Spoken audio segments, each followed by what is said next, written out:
Hello and welcome to my YouTube channel Pariksha forum classes. Pariksha forum classes में मैं आप सभी लोगों का स्वागत करता हूं। आज हम क्या डिस्कस करेंगे? आज हम डिस्कस करेंगे part first, globalization and Indian economy.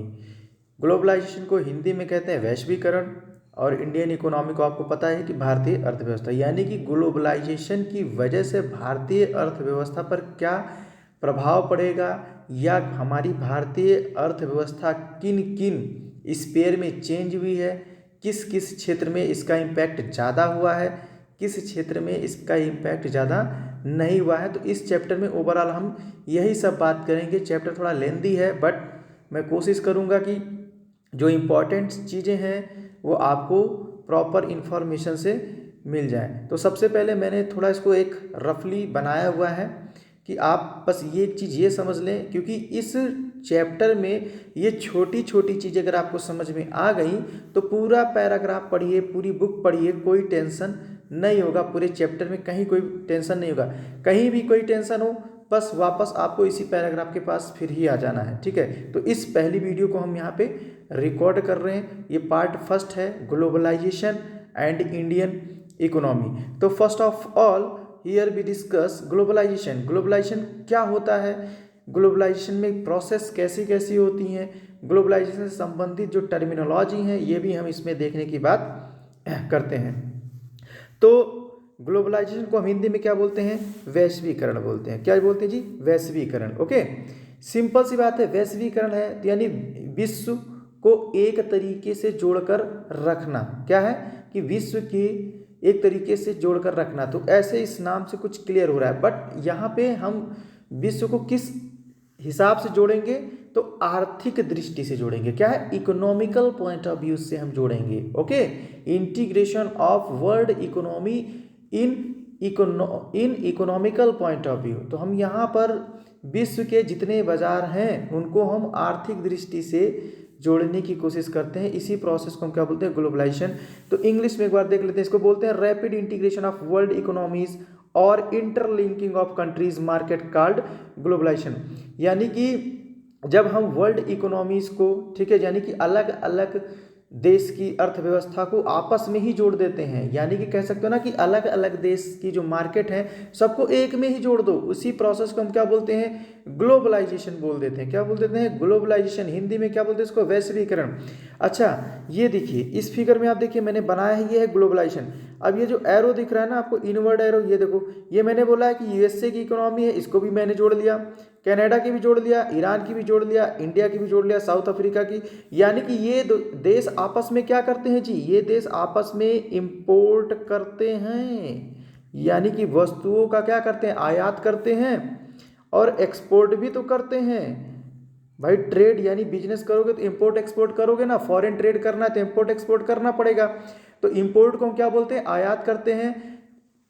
ठीक है, मतलब आयात करते हैं, एक्सपोर्ट मतलब निर्यात भी करते हैं। तो अब इस पैराग्राफ को समझो कि आयात और निर्यात किन चीज़ों का होता है? तो आयात और निर्यात होता है गुड्स एंड सर्विसेज का।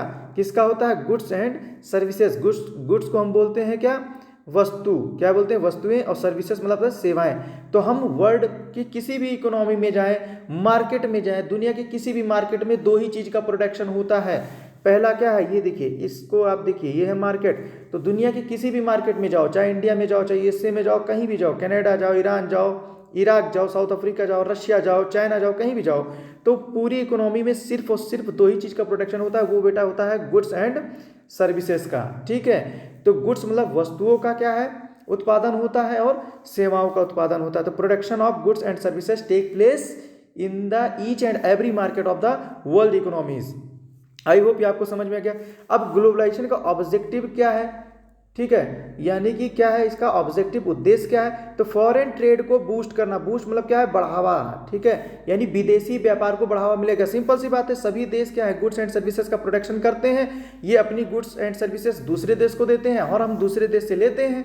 सपोज यूएसए भी अपनी गुड्स एंड सर्विसेज इधर देता है इंडिया की साइड, और इंडिया वाले भी गुड्स एंड सर्विसेज प्रोवाइड करते हैं कहाँ पे? यूएसए को। दैट्स वाई क्या है? तो इससे फॉरेन ट्रेड बढ़ेगा ना, व्यापार बढ़ेगा। बिल्कुल। फिर लिखा है फॉरेन इन्वेस्टमेंट विल इंक्रीज, यानी कि जो विदेशी निवेश है, फॉरेन मतलब क्या था? विदेशी इन्वेस्टमेंट मतलब निवेश, तो विदेशी निवेश भी बढ़ेगा। तो इन विदेशी निवेश को कौन बढ़ाता है सबसे ज्यादा? ये है MNCs.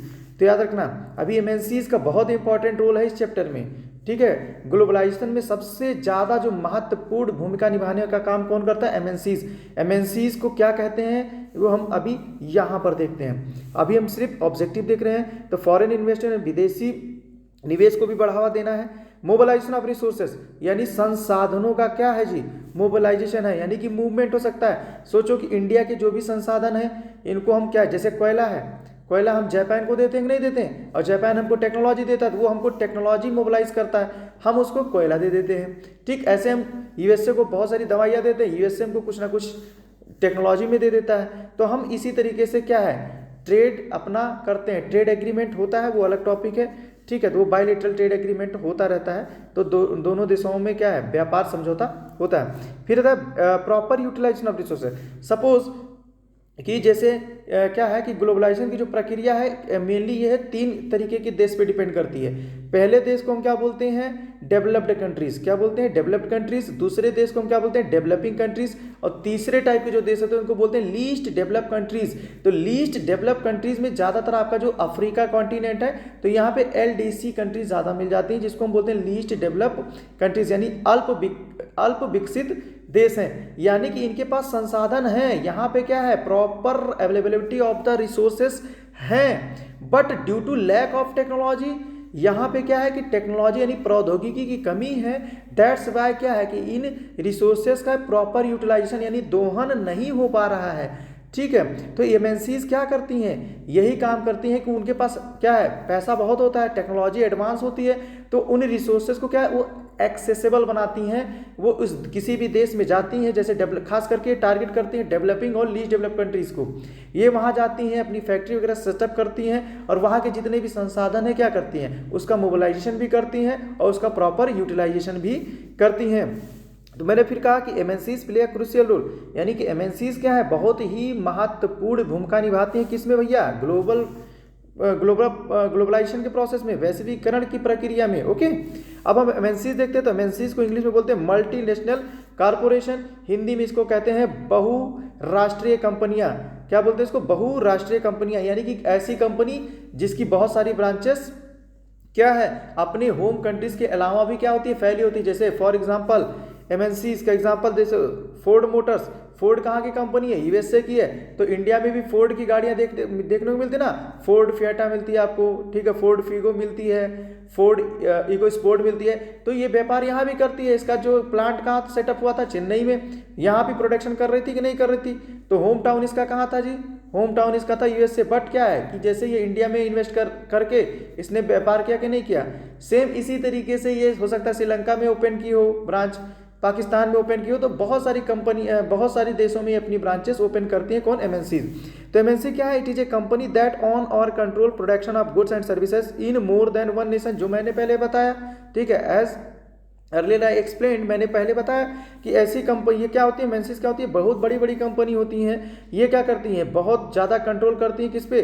Production of goods and services more than one nation. मैंने बताया ना, जैसे फोर्ड का एग्जांपल लिया, सेम ऐसे अमेजॉन है। जैसे आज देखो सभी लोग बाकी वो अमेजॉन से, अमेजॉन भी कहाँ की कंपनी है? सिंपल सी बात है, कहाँ की? अमेरिका की है, यूएसए की है। तो यूएसए में इसका क्या है, ये होम कंट्री इसकी कहाँ है? यूएसए में। बट ये बिजनेस सब कहीं कर रही है, इंडिया में भी कर रही है, पाकिस्तान में भी कर रही होगी, ठीक है, हांगकांग में भी कर रही होगी। तो जहाँ जहाँ क्या है कि मोर देन वन नेशन में इसके ब्रांचेस या ऑफिसेस ओपन हुए हैं, ठीक है। तो वहाँ पे इसका व्यापार होता है किस चीज़ का? गुड्स एंड सर्विसेज का। वॉलमार्ट भी यूएसए कंपनी है, जैसे एप्पल भी यूएसए की कंपनी है, पता ही है। स्पेस एक्स एलन मस्क वाली, ठीक है। तो ये सब कैसी है? सब एमएनसीज ही हैं, ठीक। फिर लिखा है कि एमएनसीज क्या करती है? Try to set up offices in developing a least develop countries because cheap resources available. मैंने पहले बताया कि जो एमएनसीज होती हैं ये हमेशा यही कोशिश करती हैं, इसी फिराक में रहती हैं कि इनको डेवलपिंग और लीस्ट डेवलप कंट्रीज में क्या है, ये अपने सारे जो सेटअप है वहीं पे ज़्यादातर सेटअप करने की कोशिश करती हैं अपनी ऑफिसेस को। क्यों? बिकॉज सिंपल सा एक आंसर आपका है, चीप रिसोर्सेज आर अवेलेबल। अब रिसोर्सेज आपको पता है ना कि प्रोडक्शन की रिसोर्सेज की प्रोडक्शन ऑफ रिसोर्सेज यानी कि रिसोर्स 4 होते हैं, लैंड, लेबर, कैपिटल और एंटरप्रेन्योरशिप। ओके, तो इसी 4 को जहां भी इनको चीप दिखता है, सस्ता दिखता है किसी भी देश में, खास करके डेवलपिंग और लीस्ट डेवलप कंट्रीज को टारगेट करती है, जहां इनको लग जाता है कि हाँ यहाँ पे हमारे पास जो चीप रिसोर्सेज अवेलेबल हैं, ठीक है, तो वहाँ पे ये इन्वेस्टमेंट करना शुरू करती है। अब हम इन्वेस्टमेंट देखते हैं जिसको हम बोलते हैं निवेश। क्या बोलते हैं? निवेश। तो लिखिए the money that is spent to buy assets, land, building, machines, technology and other equipment is called investment. ठीक है, जैसे आपके पास पैसा है, आपने पैसा कहाँ इन्वेस्ट कर दिया? एसेट। एसेट मतलब होता है परिसंपत्तियां, आपने परिसंपत्तियां खरीद लिया, जैसे लैंड खरीदा, जमीन खरीद ली, बिल्डिंग्स, बड़ी बड़ी बिल्डिंग्स आपने खरीदा, मशीन्स, बड़ी बड़ी मशीनरी पार्ट्स आपने खरीदा, टेक्नोलॉजी अपने ले लिया, और अदर जैसे गोल्ड खरीद लो, सिल्वर खरीद लो, डायमंड खरीद लो, ये सब इन्वेस्टमेंट ही तो है। ठीक है, तो ये सब निवेश करती हैं। एमएनसीज के पास बहुत सारा लॉट ऑफ मनी होता है, बहुत सारा पैसा होता है, तो ये क्या करती है? अपना इन्वेस्टमेंट अलग अलग देशों में करती हैं और पूरे पूरे उस देश में क्या है, अच्छा खासा इनका दबदबा बन जाता है। ठीक है, अगर अच्छी कंपनी है जैसे एप्पल वगैरह, क्या है भाई, इसके पास बहुत पैसा है, ये सब अगर इंडिया में ट्रेड करे ना तो अच्छा खासा ये इंटरफेयर करती है इंडियन इकोनॉमी को।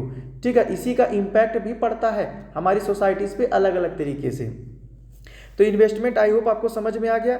ग्लोबलाइजेशन आपको समझ में आया तो एक बार रिवीजन करते हैं। ग्लोबलाइजेशन क्या है? Rapid integration of world economies और interlinking of countries market called globalisation. Objective क्या होता है? फॉरेन ट्रेड को बढ़ाना, फॉरेन इन्वेस्टमेंट को बढ़ाना, विदेशी निवेश को बढ़ाना, मोबिलाइजेशन ऑफ रिसोर्सेज, यानी रिसोर्सेज क्या क्या है, ठीक है, मोबिलाइजेशन करना, ठीक है, आदान प्रदान इजीली तरीके से हो जाता है। ठीक, प्रॉपर यूटिलाइजेशन ऑफ रिसोर्सेज का सही से दोहन हो सके। एमएनसीज जो है ये जाने कि एमएनसी क्या है? बैकबोन है ग्लोबलाइजेशन की, याद रखना। ठीक है, रीढ़ की हड्डी है वैश्वीकरण यानी ग्लोबलाइजेशन की। जो अगर आपसे कोई पूछे इनकी रीढ़ की हड्डी कौन है, तो MNCs is the backbone of globalization, please note down it. Market, अब हम मार्केट क्या होती है, तो मार्केट में हम दो ही चीज का प्रोटेक्शन करते हैं, किसका? गुड्स एंड सर्विसेज का, पता ही है, और इसी गुड्स एंड सर्विसेज का ही मार्केट में बाइंग एंड सेलिंग होती है। एमएनसीज क्या है? मल्टीनेशनल कॉर्पोरेशन, हिंदी में इसको बोलते हैं बहुराष्ट्रीय क्या है, कंपनियां हैं। बाकी मैंने यहाँ पे इन्वेस्टमेंट बता दिया, निवेश क्या होता है, ग्लोबलाइजेशन कैसे होता है, तो बहुत सारी जो वर्ल्ड की इकोनॉमीज है उनको आपस में जोड़ दिया जाता है। ऑब्जेक्टिव मैंने बता दिया, तो आई होप ये आपको समझ में आ गया होगा। वीडियो आप लोग देखिएगा, ठीक है, लाइक करिए, शेयर करिए, ओके। कोई भी क्वेरी हो तो हमारे जीमेल आईडी vkm5222@gmail.com पर अपनी क्वेरी क्या है सेंड कर सकते हैं। अपने जो भी डाउट है उस पर आप हमसे पूछ सकते हैं 24/7, ओके।